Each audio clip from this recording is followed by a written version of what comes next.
Anak, bagaimana kabarnya hari ini? Baik. Baiklah, ada baiknya sebelum kita memulai pelajaran hari ini, kita membaca doa terlebih dahulu. Pada ketua kelas silakan dipimpin doanya. Marilah teman kita membaca doa.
Baiklah, untuk kelas 5 biar kita lebih semangat sebelum kita mulai pelajaran. Pak mau seperti biasa.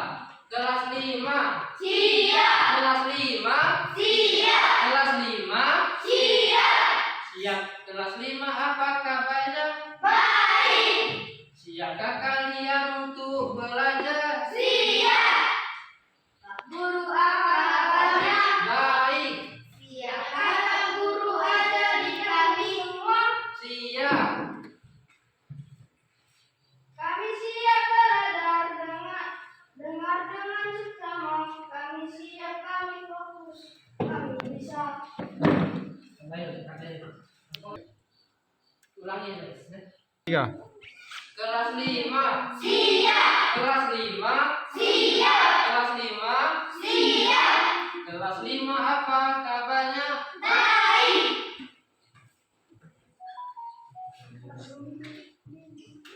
Pak Guru, apa kabarnya? Kelas 5. Siap. Kelas 5. Siap. Kelas 5. Siap. Kelas 5 apa kabarnya? Baik. Siapkah kalian untuk belajar? Siap. Pak Guru, apa kabarnya? Baik. Siapkah Pak Guru ajari kami semua? Siap. Kami siap belajar, dengar dengan seksama. Kami siap, kami fokus, kami bisa. Terus kelas 5. Baiklah. Sebelum kita mulai pelajaran, sebaiknya kita menyanyikan lagu wajib kita. Silakan pada Ustaz Didi untuk berdiri semua. Pancasila.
Baiklah anak-anak, pada kali ini kita akan menyambung subtema kita yang kemarin. Kemarin kita sudah belajar tentang lingkungan dan manfaatnya.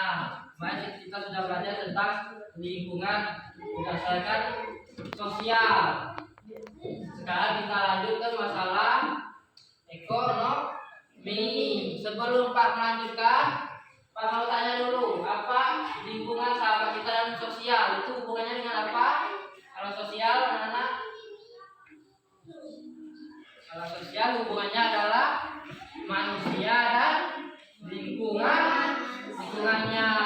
Nah, Pak mau tanya dulu sebelum lingkungan tempat tinggal kita, apa lingkungan kita? Mayoritas biasanya di kita apa lingkungan kita? Mayoritas petani, karena lingkungan kita daerah dataran tinggi. Nah itulah makanya banyak penduduk kita yang pekerjaannya adalah seorang petani. Nah di sini ada hubungannya dengan ekonomi. Contoh apa contoh petani kita? Petani apa anak? Petani kopi. Ya, petani kopi. Nah petani kopi itu bisa untuk apa kopi? Apa manfaatnya kopi, anak-anak? Kopi untuk apa? Untuk diminum. Kopi itu selain untuk diminum bisa diapakan lagi anak-anak? Bisa dijual, bisa menghasilkan uang bisa untuk kita pakai, kita gunakan untuk apa uangnya? Untuk kehidupan kita sehari-hari, untuk beli apa yang kita butuhkan. Ya. Itu adalah hubungannya antara sosial dan ekonomi. Berarti sosial dan ekonomi ada hubungannya kan? Ya. Sebelum kita lanjut, Pak ingin memberikan video pembelajaran ya. Kalian lihat dulu video pembelajaran kita pada subtema ini.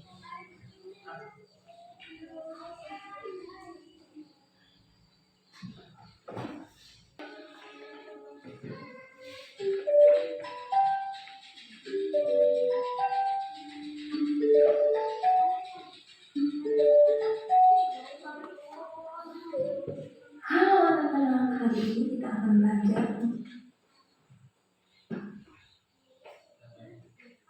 Baiklah anak-anak, untuk selanjutnya Pak akan menyayangkan video pembelajaran kita untuk tentang letak geografis pengaruhnya terhadap bangsa Indonesia. Silakan kalian lihat dulu videonya. Nanti pertanyaan ya.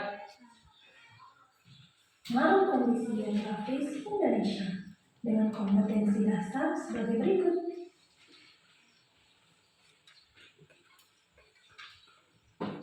Dan tujuan pembelajarannya yaitu sebagai berikut.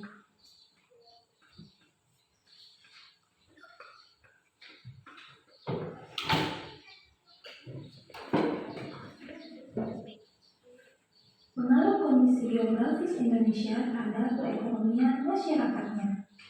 Masih ingatkah kamu kondisi geografis Indonesia? Yaitu terletak di antara dua benua Asia dan benua Australia, serta dua samudra yaitu Samudra Pasifik dan Samudra Hindia. Nah, sekarang mari kita tarik garis di antara benua Asia dan benua Australia, serta Samudra Pasifik dan Samudra Hindia. Jika kamu perhatikan, Indonesia terletak pada persilangan garis tersebut.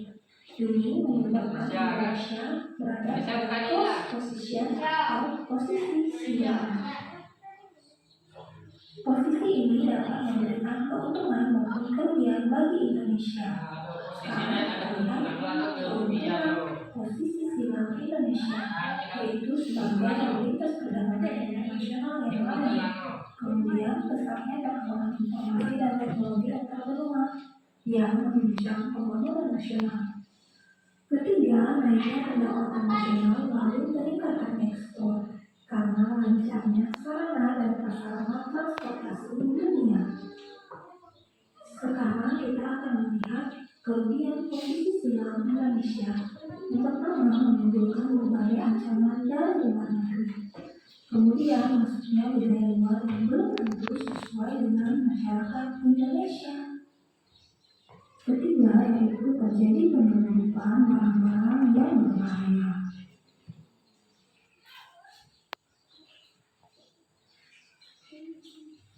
Nah, anak-anak, tahukah kamu bahwa Indonesia merupakan negara maritim? Berdasarkan data dari Konvensi Hukum Laut, luas perairan Indonesia adalah 6,32 juta kilometer persegi, atau sebesar 62% dari seluruh luas wilayah Indonesia. Karena itulah Indonesia disebut negara maritim karena memiliki perairan yang luas. Kondisi Indonesia sebagai negara maritim mempengaruhi mata pencaharian penduduknya. Masyarakat yang tinggal di daerah pesisir biasanya memiliki mata pencaharian sebagai nelayan, petani garam, petani kelapa, pedagang, ataupun pemandu wisata. Tidak hanya mempengaruhi kondisi ekonomi, negara maritim juga mempengaruhi kondisi sosial budaya masyarakatnya. Pertukaran budaya terjadi saat melakukan transaksi jual beli ataupun saat pedagang menetap di Indonesia. Dampak positif kondisi geografis Indonesia yaitu memudahkan komunikasi dan interaksi antar masyarakat. Kemudian pengaruh budaya yang baik dapat memperkaya keragaman budaya Indonesia. Namun ada juga dampak negatif yang terjadi, yaitu yang pertama, hilangnya budaya asli karena tergerus oleh budaya luar. Yang kedua, munculnya budaya-budaya baru yang belum tentu sesuai dengan budaya setempat. Kondisi geografis Indonesia juga mempengaruhi keragaman suku.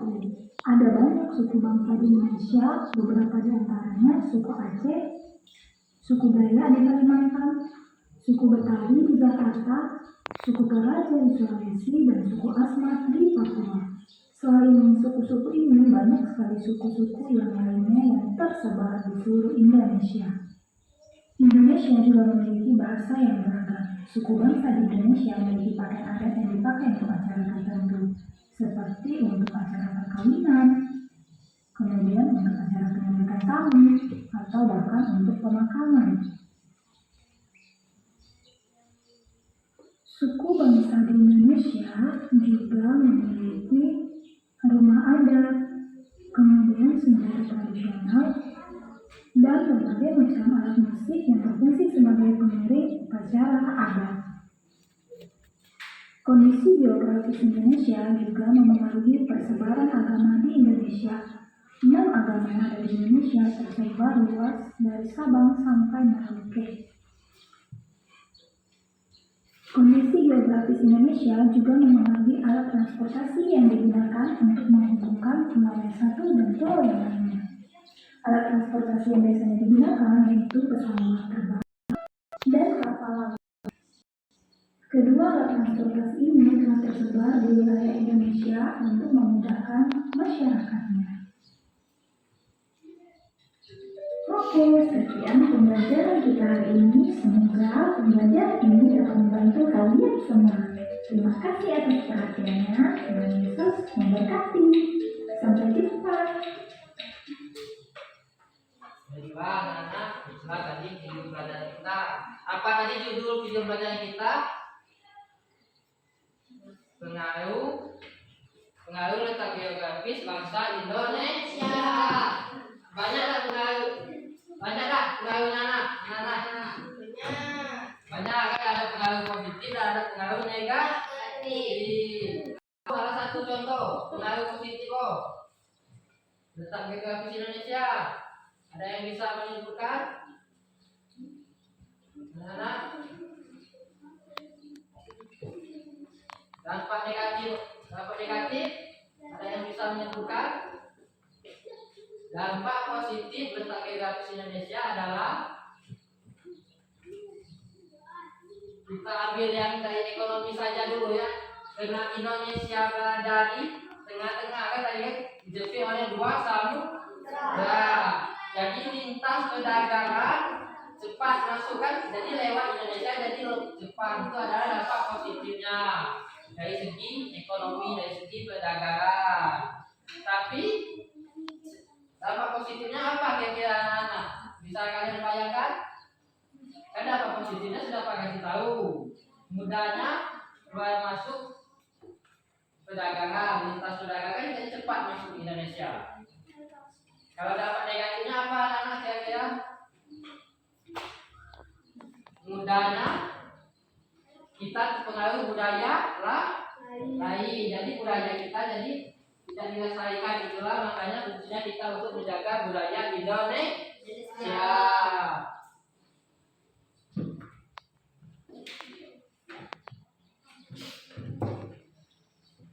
Baiklah anak-anak,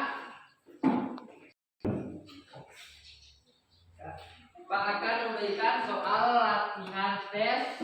Kan Pak sudah menampilkan video tadi kan, kamu sudah bisa beberapa menangkap apa maksud dari video Pak yang diberikan kepada kalian. Ini adalah soal latihan 3 kelompok aja ya. Satu kelompok satu.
Silakan kalian tulis di buku satu lembar saja dampak positif dan dampak negatif pengaruh letak geografis Indonesia ya.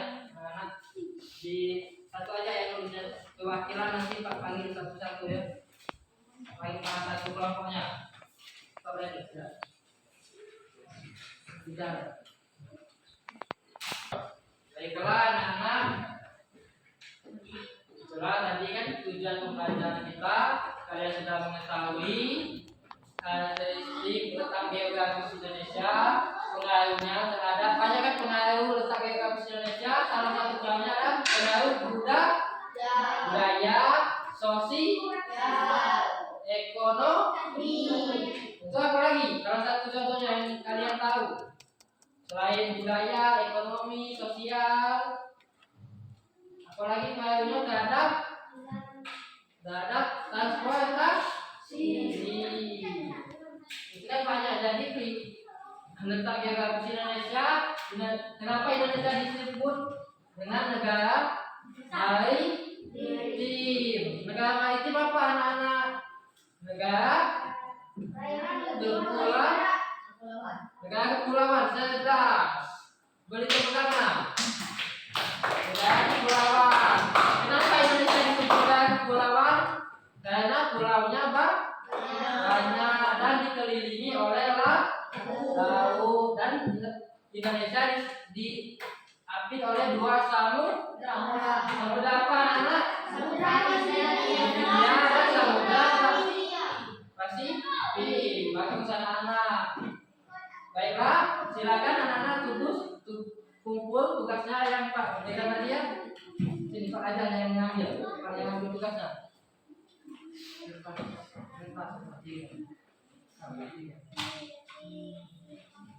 Mana lagi yang lihat?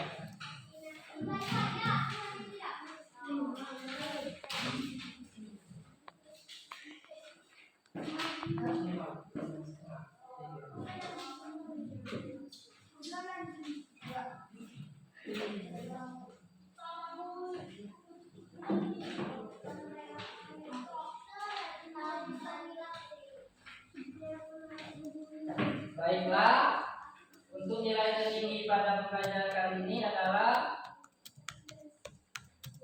Zia, kelas 5, tepuk tangan. Dan nilai benar tidak tersebutkan ya, nanti temannya malu. Baiklah, tidak terasa kita sudah di penghujung pembelajaran. Tapi Pak mau ingatkan sekali lagi, berarti sosial itu apa, ekonomi itu apa, dan keduanya berhubungan enggak? Nah, budaya kita kan sosial kita mayoritas dataran tinggi, hidupnya kebetulan banyak petani. Hubungan ke ekonomi adalah kopi. Misalnya kita ada petani kopi, jadi kita petani kopi tadi bisa menjual kopi, bisa dimakan juga untuk minumannya jadi makanan. Untuk letak geografis Indonesia terhimpit oleh dua benua, yaitu benua Hindia dan benua